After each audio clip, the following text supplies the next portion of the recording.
Voici comment Hector gère les caractères spéciaux. Ce sont des listes personnalisables, ici en espagnol. Alors ce sont ou des caractères ou des phrases complètes que l'on peut utiliser dans n'importe quel logiciel d'Hector.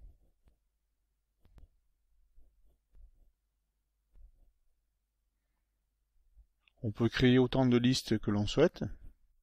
Il suffit de changer de fichier.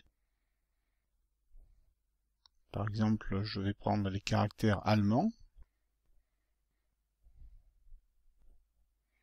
Chaque liste peut être enrichie. Et on peut aussi créer nos propres listes. Il y a des caractères arabes, chinois. Chinois, c'est un ensemble de phrases qui sont proposées.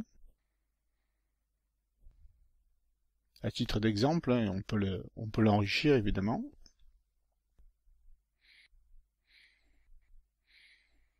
Des caractères mathématiques aussi, avec le symbole oméga par exemple.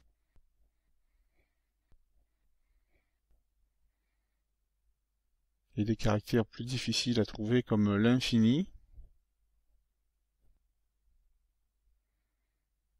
ou encore des symboles comme les inclusions d'ensemble, le perpendiculaire aussi.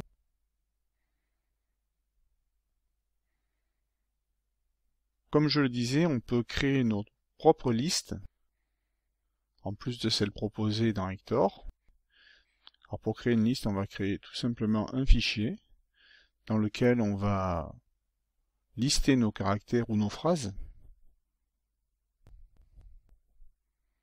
Alors à titre d'exemple, je vais créer quelques caractères spéciaux et une phrase.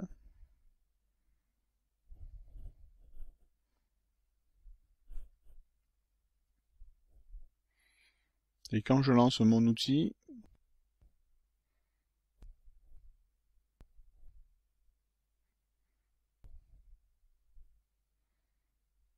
je vais voir mes caractères spéciaux. Donc je vais choisir mon fichier tout d'abord. J'ai appelé mes caractères. Et là, mes symboles apparaissent.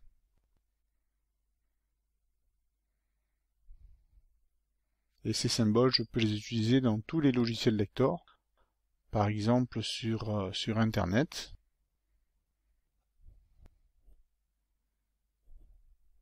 Comme si je les avais saisis à la main.